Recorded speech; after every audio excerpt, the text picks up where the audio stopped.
Convention sur le commerce international des espèces des faunes et des fleurs sauvages menacées d'extinction CITES sensible a envoyé un lot de permis à la CITES RDC pour l'exercice de l'année 2021, un lot qui a été réceptionné par son coordonnateur, le Dr Augustin Ngumbi-Amouré.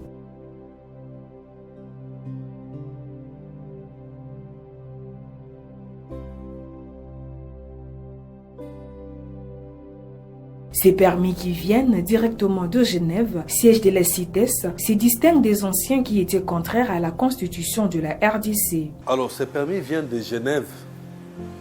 Genève qui est le siège du secrétariat général de la CITES qui vient de nous envoyer ces permis. Comme vous avez vu, il y a le permis. Hein, je peux montrer là. Il y a le permis. Et vous voyez là. Donc, c'est ça le permis en question. C'est ça le permis en question. Vous voyez, il est sur le logo. Il y a les armoiries de la RDC. Il y a le logo de l'Institut, donc le drapeau de la RDC ici, et de l'Institut congolais pour la conservation de la nature, qui est l'organe de gestion CITES. Donc, ce permis, il a des volets. Et vous voyez, il y a des volets là. Il a le premier volet que vous voyez là-bas, c'est le volet blanc, qui est gardé pour classement. Et il y a le deuxième volet, c'est le volet bleu que nous devons retourner à Genève. En fait, il y avait d'autres volets avant. Il y avait le volet rose et le volet jaune que nous avons suspendus à cause des systèmes électroniques que nous avons mis en place, qui nous permet désormais de partager l'information avec l'OCC et la DGDA. Donc, ce n'est plus nécessaire d'envoyer la version papier. Et je crois que dans les jours à venir, même la version, le volet bleu là, sera aussi supprimé parce que nous allons basculer vers le système totalement électronique. Alors, ce permis que vous voyez est accompagné par le timbre de sécurité qui vient de Genève. Vous voyez, les timbres sont là, ce sont les timbres. Et les timbres là, avec les logos CITES International. C'est pour montrer que le permis que nous utilisons sont les imprimés de valeurs à caractère international. Ils sont suivis sur le plan international. Vous venez d'assister à cette arrivée et ces timbres sont posés sur le permis. Et quand vous les voyez arriver, nous achetons. Donc, nous versons l'argent dans les comptes des Nations Unies à travers des programmes des Nations Unies à travers le PNUE, Programme des Nations Unies pour l'environnement qui héberge la CITES, pour commander ces timbres. Et même les permis, c'est à l'imprimerie, à l'extérieur. Mais c'est sous l'autorité de la CITES. Sous l'autorité de la CITES. Donc l'argent est versé directement dans les comptes des Nations Unies pour ce qui concerne la commande des timbres et à l'imprimerie qui nous a été recommandée par la CITES pour ce qui concerne le permis. Parce que c'est l'imprimeur qui garde ces modèles pour éviter la fraude.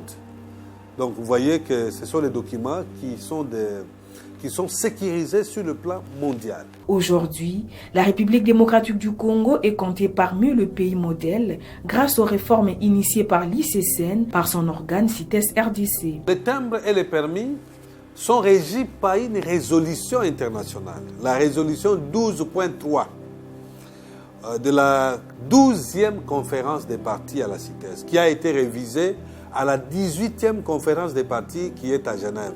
Cette résolution-là prévoit, réglemente l'utilisation des permis et du timbre.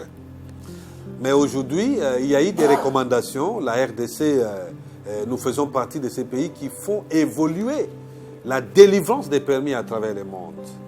Il y a des recommandations qui demandent au pays d'ajouter également d'autres mentions sécurisées. Et nous sommes en avance parce que, en plus, ce que vous avez vu, il y a de l'espace. Vous avez vu, il y a de l'espace blanc qui est réservé au QR code. L'espace blanc est ici. Cet espace-là, c'est nous qui avons fait fabriquer. Ça n'existait pas dans les anciens permis de la RDC. Je crois que je pourrais trouver une occasion pour vous montrer l'ancien et le nouveau. Quand vous regardez, c'est le jour et la nuit. Tout ça sont les effets de la réforme. Le transfert de l'organe de gestion à l'Institut congolais. Vous voyez, il y a deux mentions supplémentaires 1 un QR code qui se pose. En fait, il se pose à partir de notre plateforme de gestion informatique. Lorsque nous rentrons, il y a le QR code qui se pose à ce niveau-là. Donc, il vient ajouter en plus du timbre qui vient de Genève, parce que tous les pays du monde entier commandent les timbres aussi. Hein? Même s'il y en a ceux qui fabriquent les permis eux-mêmes, mais les timbres nous viennent de Genève. Donc, en plus du timbre de sécurité, nous ajoutons les QR codes. Donc, pour sécuriser les documents. D'ailleurs, si vous regardez, il y a le rapport mondial, il y a le rapport de l'atelier qui avait eu lieu en décembre. C'était là c'est en anglais, c'est le Global Workshop on Modern Custom Procedure for Information Control of Trade Inside Illicit Species. Donc c'est l'atelier qui a été organisé par l'Organisation mondiale des douanes et le secrétariat de la CITES. C'était du 7 au 9 décembre 2020, qui a évalué les procédures de délivrance de permis à travers le monde. Et la RDC était le seul pays africain qui a pris parole à cet atelier-là. Je crois que ça a été diffusé à travers les médias. Le seul pays africain qui a pris parole à côté de l'Indonésie et du Sri Lanka, à cause de notre système électronique. Alors, ce rapport a été présenté, si vous lisez, évidemment c'est en anglais, nous avons l'avantage, nous n'avons pas de barrière de langue.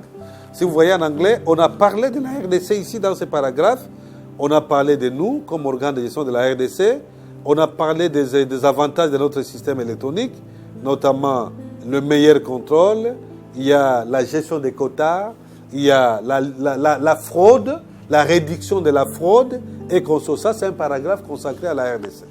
D'ailleurs, ce sera présenté au comité permanent, ce rapport, par le secrétaire général de la CITES. Au cours de cette présentation des permis, le coordonnateur de la CITES RDC a démontré la meilleure organisation qui est mise en place et qui a permis que les pays quittent la liste rouge, entre autres, l'instauration des registres de permis d'importation, d'exportation et les registres de la base des données. Je vais vous montrer, vous allez vous-même comprendre quelque chose. Voici le modèle de l'ancien permis qui a été utilisé jusqu'au 31 août 2017, date du transfert de l'organe de gestion CITES à l'Institut congolais pour la conservation de la nature. Regardez cette armoirie ici. Est-ce que c'est l'armoirie de la RDC, ça? Voilà, vous voyez vous-même, vous avez à juger. Donc vous voyez que le permis qui a été utilisé jusqu'au 31 août 2017, c'était un permis qui était contraire à la Constitution. Parce que les armoiries qui sont là ne sont pas les armoiries de la République démocratique du Congo à cette date-là, après 2006. Donc ça sont les armoiries avant 2006, à l'ancienne Constitution là, que nous avons connue depuis 1897. Vous voyez, on a gardé ça de 1997 jusqu'en 2017. Donc c'est ça le permis qui a été utilisé. Vous voyez le modèle tel qu'il est présenté. C'était en noir blanc. Vous voyez même l'armoirie là. En tout cas, ça n'était plus la RDC. Ça c'est l'ancien permis. Regardez maintenant les nouveaux permis. Comparez l'ancien et les nouveaux permis. Donc vous-même, vous avez à juger. Vous voyez, c'est noir blanc. Vous voyez, c'est noir blanc. Vous voyez, ça c'est en couleur. Ça c'est en couleur. Et puis vous voyez l'armoirie, les armoiries de la RDC, conformes à la Constitution. Donc c'est ça. Donc vous avez, je n'ai pas beaucoup à commenter à ce niveau-là. Vous-même, en tant que journaliste, vous avez à commenter quelque chose. Donc c'est pour montrer qu'il y a eu réellement un changement du système. Ce n'était pas seulement un papier qu'on a changé. C'est tout un système pour la délivrance. Voilà. Donc il y a eu changement complètement du système. Et la procédure même d'obtention de ces permis obéit à un long processus de vérification de la légalité et de la traçabilité. Donc c'est pour cela qu'aujourd'hui la RDC est comptée parmi le pays qui mettent en œuvre au sérieux la convention CITES. Je ne peux pas parler de moi-même, je ne peux pas vanter mon service, à vous-même de juger. Je crois que vous avez les informations. Le coordonnateur de la CITES RDC a profité de l'occasion pour annoncer la réunion du comité permanent, qui est le deuxième organe de l'organisation CITES internationale. Je voulais préciser que le comité permanent, c'est un organe statutaire important au niveau de la CITES, l'organe délibérant qui a beaucoup plus de pouvoir. Donc on dit l'organe suprême, c'est la conférence des partis qui se réunit une fois tous les 3 ans. Les comités permanents, c'est un deuxième organe statutaire qui se réunit une fois chaque année pour mettre en œuvre les résolutions de la conférence des partis, vérifier la mise en œuvre des résolutions et l'état d'application de la convention au niveau de chaque État membre. Ça, c'est le comité permanent. Alors, ce comité permanent qui va se réunir demain, les attentes pour nous, la RDC, en fait, c'est tout simplement expliquer les avancées, expliquer notre réforme.